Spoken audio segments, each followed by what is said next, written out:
प्रणाम भोजपुरी श्रोता, स्वागत है आप लोगों को पीएस न्यूज में। दोस्तों तो कैसे हैं दोस्तों, आई होप आप सभी ठीक ही होंगे। दोस्तों तो बता दूं दोस्तों, 5 स्टार पवन सिंह का अभी का अपडेट निकल के आया है।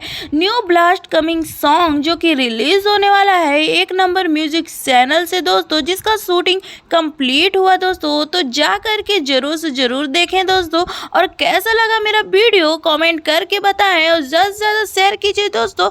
फिर मिलते हैं अगले रिपोर्ट।